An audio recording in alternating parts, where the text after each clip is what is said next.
It's a different game in Port Harcourt, the Rivers State capital. Protesters are barred from gathering by the police. But this man says it cannot stop the message. Look at what we are saying. You have no right to protest. You have no right to speak your mind. But Nigerian youths are resolute. Nigerian youths are prepared. We will go ahead with our protest. We will let the international community know that this country is under siege. The Federal Capital Territory, Abuja, plays host to two sets of nationwide protests. One in support of the government and the other against. Many Nigerians believe that government has sold us a false prospectus and doesn't care about what happens to us. There is no empathy, there's no compassion, there is no care, and that is the problem. We did not elect a president who, when he wants to talk to Nigerians, has to go out of the country, or when he wants to talk about Nigeria, has to go out of the country. We elected a president who will sit here and try to fix our problems. We have, when it comes to power, why is it that in this country up to now we do not have 24 hours power? Why do we not have that? Why are we still making excuses? Enough of the excuses. And we are saying right now, in a democracy, good governance is given. We shouldn't be begging for good governance. That is what we should get as a right. The pro-government group, known as I Stand With Buhari, insists that the federal government has lived up to its campaign promises. This is not a response to one proposed protest, no. And neither is a counter to theirs, no. They have their right just like we have ours.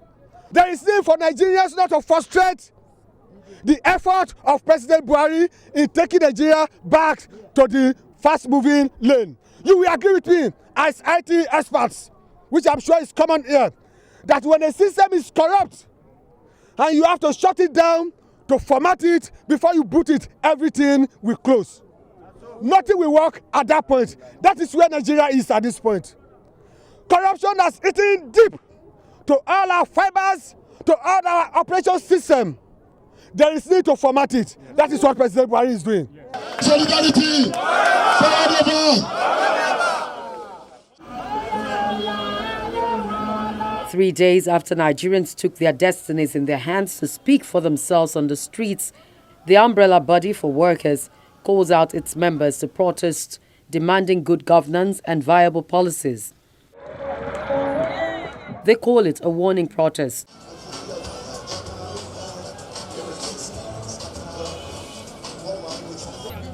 From the Yaba office of the NLC in Lagos, the move to the state governor's office in Alausa to formally register their grievances, although many believe the rally is late in coming. Nigeria people!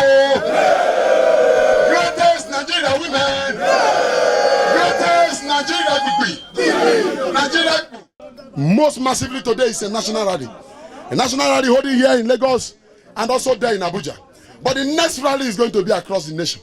The next rally is going to be indefinite. The next rally is going to demand, and that demand will be immediate. Immediate demand that if it's not respected, there will be no going back. They must change the corruption in the system. If you watch where the system is corrupted, that is why the people cannot handle it. Until something is done to the system of this country, nothing can be done for the people. They must lead by example. Discipline must start from the leaders, even from the state government, who cannot pay salary. It's a shame, very massive shame on them, that governors don't longer know there's a responsibility behind governance. Running away from their responsibility is never their duty, and they cannot do that any longer. The people are here to demand for their right. If they cannot do it, we can do it. We have people that can lead state here. We have people that can pilot the affairs of this country, and they are ever ready to do so when the need arises. We are telling the government of the day that we haven't seen the change that was promised. And that the change we have is ephemeral. The change we have in town is fake.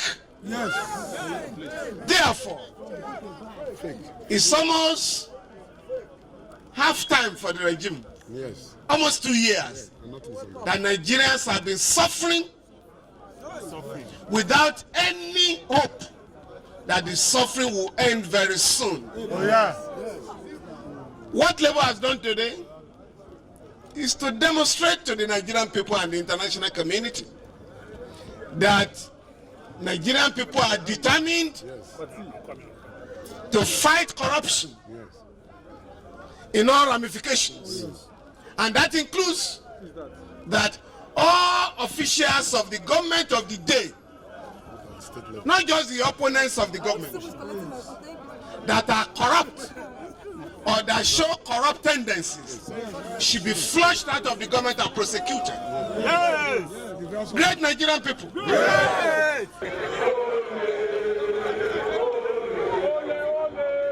The same rally is replicated in the country's federal capital, Abuja. The president of the Nigerian Labour Congress states how workers have been affected by the lack of amenities in the country.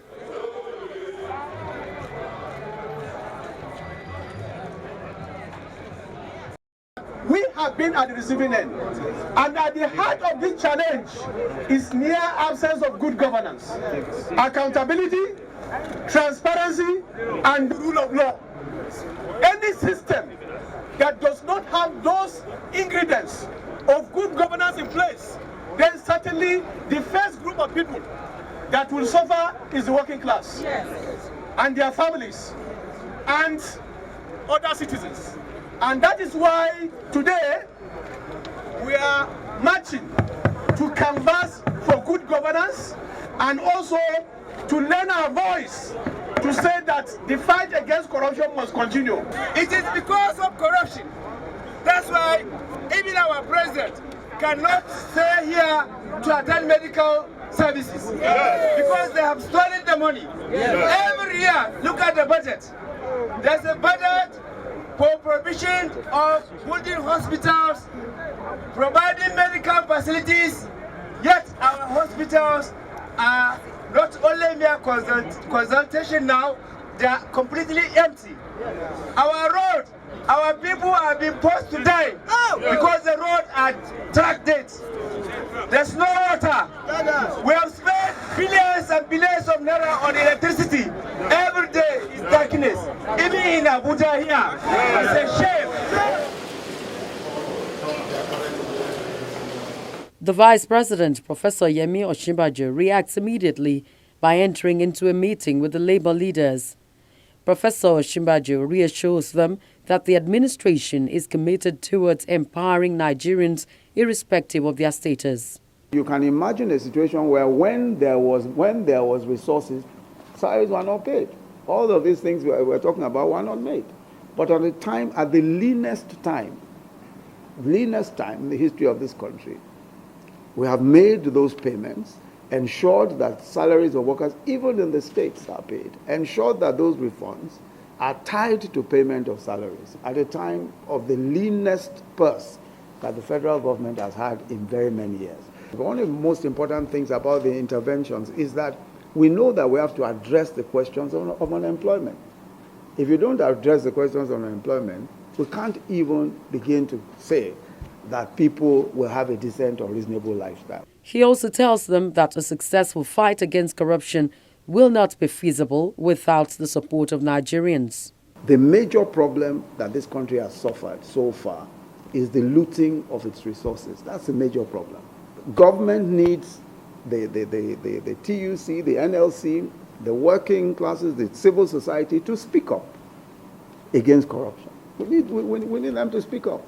Because if you look at what is going on, the campaigns that are going on, people are carrying on as if, well, you know, I mean, the kinds of comments you get sometimes, it's a witch hunt. Only these people are being punished. Only that is being punished. Hey, if the evidence points to you, you should not have the excuse that you are being witch hunted.